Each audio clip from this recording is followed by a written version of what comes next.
Hello my dear friends, मैं आपके अपने YouTube channel start to fluent learn English class में हार्दिक हार्दिक स्वागत करता हूं। दोस्त, आज का क्लास उन साथियों के लिए है जो क्लास 10th में पढ़ते हैं। और आज का जो क्लास है उसमें हमने कुछ अल्टरनेटिंग अर्थात परीक्षा को देखते हुए, जो कि आज से 2 महीना बचा है और 2 महीना बचा है, तो उसी को देखते हुए हमने जो है क्लास इंग्लिश में बीबीडी एक गैस पेपर आता है। और उस गैस पेपर से जो है हमने शुरू से ऑब्जेक्टिव, जो कि 50 नंबर का ऑब्जेक्टिव होता है, तो उसी को देखते हुए हमने इसमें ऑब्जेक्टिव को रखा है। और ऑब्जेक्टिव को हमने इसमें बहुत ही अच्छे ढंग से फर्स्ट चैप्टर से आपको एंड तक, यानी कि पोयम और प्रोज सेक्शन और पोयम सेक्शन दोनों को कराने वाले हैं। और इसलिए आप जो भी विद्यार्थी हैं क्लास 10th में जो भी पढ़ते हैं, वो निश्चित रूप से इस चैनल से जुड़े रहें, जिससे कि आपको यहाँ से जो है इंग्लिश का ऑब्जेक्टिव बहुत ही अच्छे ढंग से सॉल्यूशन मिल जाए और आप परीक्षा में बेहतर नंबर ला पाएँ इंग्लिश में। इसीलिए हमने इसको देखते हुए, विद्यार्थी को कमजोरियों को देखते हुए हमने इसमें बनाए हैं।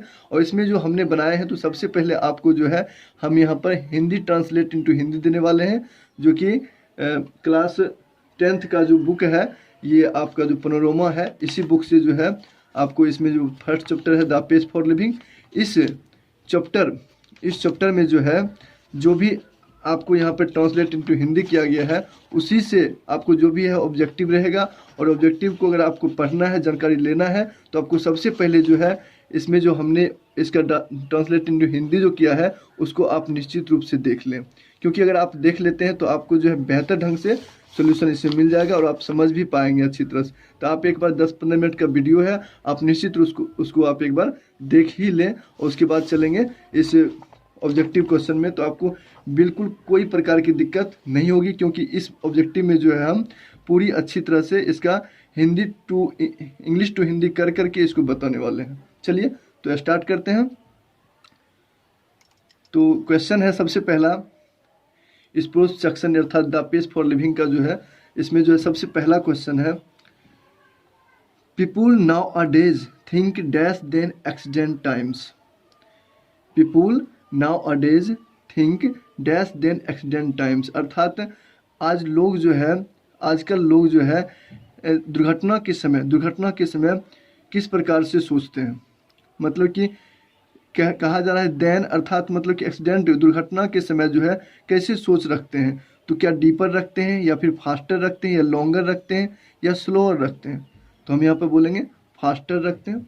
अपने तेज जो सोचना, जिस तरह से सोचना चाहिए यात्रा के दौरान एक्सीडेंट, उसमें वो फास्ट कहीं ना कहीं उससे ज़्यादा सोच रहे होते हैं, उससे ज़्यादा गति में सोच रहे होते हैं, जिसके कारण वो एक्सीडेंट करते हैं। तो यहाँ बताया गया है कि एक्सीडेंट के समय वो कैसे सोचते हैं आजकल के लोग, तो वो फास्टर सोचते हैं। तो इसका आंसर आप नोट कर लेंगे, फास्टर हो जाएगी।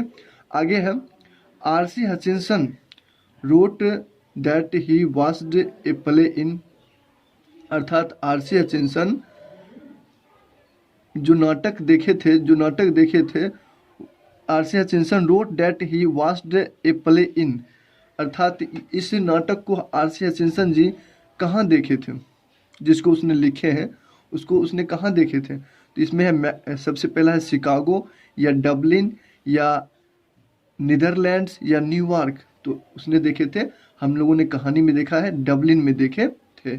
आगे है इसका डबलिन, क्या हो जाएगा इसका डबलिन। आगे है तीसरा नंबर पे, the author finds himself in a hopeless situation when he goes to watch the, अर्थात लेखक जो है अपने आप को होपलेस अर्थात आशाहीन धुंध में कब पाते हैं। तो हमने कहानी में देखा था कि वो जब सिनेमा देखने जाते हैं तब वो अपने आप को होपलेस सिचुएशन में अर्थात आशाहीन धुंध में अपने आप को पाते हैं, कि हमको किसी से जानकारी लेना चाहिए, वो समझ नहीं पाते हैं पिक्चर को, सिनेमा को। तो होपलेस फॉग में यहाँ पर सिनेमा हो जाएगा इसका राइट आंसर, सिनेमा। इसमें ऑप्शन है सिनेमा, थिएटर, या डांस प्रोग्राम, या फिर साइनिंग कंपटीशन, मतलब कि सिंगिंग कंपटीशन, अर्थात वो कब अपने आप को होपलेस फॉग में पाते हैं। तो इसमें हो जाएगा सिनेमा। तो दोस्तों अब आगे चलते हैं। तो अगला क्वेश्चन है यहाँ पे, mental activities of our time tend to follow the pace of mental activities of our time tend to follow the pace of, अर्थात हमारी जो मानसिक गतिविधियां है इस समय जो हमारी मानसिक गतिविधियां हैं वो किस प्रकार की गति को पालन करती है। तो इसमें से ऑप्शन है कंप्यूटर्स या फिर एरोप्लेन्स या फिर हॉर्सेज या फिर मशीन्स। तो इसमें हम आंसर देंगे हमारी जो मानसिक गति है वो मशीनों की गति को पालन करती है। तो इसका आंसर हो जाएगा मशीन। आप ध्यानपूर्वक सुने और क्वेश्चन को समझें, इसी प्रकार से आपको याद बिल्कुल हो जाएगी। चलिए अगला है 5 नंबर में, in the pace for living the author discuss, अर्थात जीवन की गति में लेखक किस प्रकार की बातों पर चर्चा करते हैं, डिस्कस करते हैं। तो इसका ऑप्शन है the agony of modern man, the mist, ये आपका यहाँ पे लिखा हुआ है MISERIES, अर्थात मिसराइज ऑफ एंशियंट पीपुल, या फिर द डिलेमा ऑफ पीपुल, या the problems of old age. तो इसमें आपका हो जाएगा the agony of modern man, जो कि हमने देखा भी था पाठ में। तो आधुनिक आदमी के दर्द पर दृष्टि डालते हैं, चर्चा करते हैं। तो ये आपका आंसर हो जाएगा। आगे है 6 नंबर में, in the pace for living the writer captures the agony of dash man, अर्थात सेम क्वेश्चन इसी के पीछे पार्ट से क्वेश्चन मैच हो रहा है कि जीवन की गति में जो है लेखक कैप्चर्स द एगोनी ऑफ, किस प्रकार के आदमी पर दृष्टि डालते हैं। तो ये हो जाएगा मॉडर्न, आधुनिक आदमी पर दृष्टि डालते हैं। आगे है 7 number, how does the writer classify himself as a thinker in the pace for living, अर्थात जीवन की गति में लेखक अपने आप को कैसे बताए हैं, किस प्रकार से क्लासीफाई किए हैं। तो उन्होंने, हम पाठ में देखे थे कि उन्होंने एक स्लो थिंकर, एक धीमी सोच वाले व्यक्ति के रूप में अपने आप को प्रस्तुत किए हैं। आगे है 8 नंबर में हो जाएगा, where did the writer of the pace for living watch the play. Simple सा क्वेश्चन है, इसमें कहा जा रहा है कि लेखक जो है नाटक कहाँ देख रहे थे। तो वही जो पिछले क्वेश्चन से देख सकते हैं आप, 2 नंबर क्वेश्चन से मैचिंग हो रही है। तो इसमें कहा जा रहा है कि दुबई में देख रहे थे, या डबलिन में, या दिल्ली में, या लंदन में। तो इसका आंसर श्योर है डबलिन हो जाएगी। चलिए आगे देखते हैं 9वां प्रश्न पर। 9वां प्रश्न कह रहा है कि the writer of the page for living belongs to the tribe of, the writer of the page for living belongs to the tribe of, अर्थात लेखक जो है अपने आप को किस प्रकार के जनजाति को बताते हैं, अपने आप को किस प्रकार के जाति से संबंध बताते हैं। The writer the page for living belongs, मतलब किस प्रकार की जाति से अपने आप को दर्शाते हैं। तो इसमें हो जाएगा स्लो थिंकर्स, अर्थात धीमी सोचने वाली जाति से अपने आप को रिलेट करते हैं। इस कहानी में आप और हम सभी देखे थे, जब कहानी को पढ़ाया जा रहा था, तो आप जरूर रूप से जो है पाठ को एक बार देख लें। 10 नंबर में क्वेश्चन कर रहा है कि in the page for living RC Ashinson discuss, अर्थात वही क्वेश्चन है, फिर से रिपीट हो रहा है कि RC Ashinson in the page for living, अर्थात जीवन की गति में किस प्रकार पर चर्चा करते हैं। तो इसमें भी वही हो जाएगा the agony of modern man. ये इंपॉर्टेंट क्वेश्चन है, इसलिए आपको रिपीट हो रहा है, इसको आप जरूर रूप से याद रख लें। और आगे जो है हम लोग 11 क्वेश्चन पर चलने वाले हैं, और आपको देखने के लिए हम अच्छी तरह से यहाँ पे फोल्ड करके आपको अच्छी तरह से दिखा रहे हैं। आप जो है बिल्कुल बने रहें, ठीक। तो इसमें 11वां प्रश्न है कि the author of the story the page for living enjoyed going in A car eight, अर्थात लेखक जो है इस कहानी में कितने किलोमीटर पर स्पीड के कार से चलना, मतलब कि आनंद लेना पसंद करते हैं। तो इसमें हो जाएगा, तो इसका ऑप्शन है 90 माइल्स एन आवर, या 80 माइल्स एन आवर, या 60 माइल्स एन आवर, या 70 माइल्स। तो हम लोगों ने देखा था इसको, तो आप अच्छा से मार सकते हैं 90 माइल्स एन आवर। तो इसको आप याद कर लेंगे 90 माइल्स एन अब 90 मील प्रति घंटे की रफ्तार से जाना पसंद करते हैं। आगे है 12वां प्रश्न है कि इन द एस्से, इस निबंध में, ये तो एक प्रकार का एस्से है, निबंध है, तो इसमें कहा है कि इस एस्से में the page for living the corn merchant is dash, अर्थात इस निबंध में जो है जीवन की गति में कॉर्न मर्चेंट क्या है, किस रूप में हो, एन एम्बिशियस मैन या फिर एन एडवेंचरस मैन या एन एक्सियस मैन या नन ऑफ दिस। तो इसमें हो जाएगा एन एक्सियस मैन, अर्थात चिंतित रूप में दिखते हैं, तो इसका आंसर हो जाएगा एन एंशियस मैन। ठीक है, तो आप अच्छी तरह से आप बिना ऑप्शन मतलब कि आप क्वेश्चन देखेंगे और आप टिक करेंगे निश्चित रूप से, अगर आप इस प्रकार से आप बने रहते हैं तो। और 2-3 बार देख लें, एक बार में अगर नहीं काम चल रही है तो आप 2-3 बार जरूर रूप से देखें, जिससे कि आपको बेहतर ढंग से याद हो जाए। चलिए आगे है the page for living is written by, अर्थात द पेज फॉर लिविंग, इस जीवन की गति को किसने लिखे हैं, तो अच्छी तरह से पता है, हचिंसन, R.C. हचिंसन, इसका डी नंबर ऑप्शन हो जाएगा R.C. हचिंसन। आगे है 14 नंबर प्रश्न, तो 14 नंबर प्रश्न पर चलते हैं। चलिए, the author admits that quick travel does not give the traveller the real dash of travel, अर्थात यहाँ समझने की बात है कि लेखक जो है स्वीकार करते हैं क्विक ट्रेवल, मतलब कि तेजी से वो जाना पसंद करते हैं, give the traveller the real of travel, अर्थात वो जब वो इस बात से स्वीकार करते हैं कि तेजी से क्या जाना मतलब कि रियल वास्तविक आनंद। तो 14वां प्रश्न है इस प्रकार से, 14 जो प्रश्न है 14 नंबर में कहा जा रहा है कि the author admits that quick travel does not give the traveller the real of dash of travel, अर्थात लेखक स्वीकार करते हैं कि तेज यात्रा जो है वास्तविक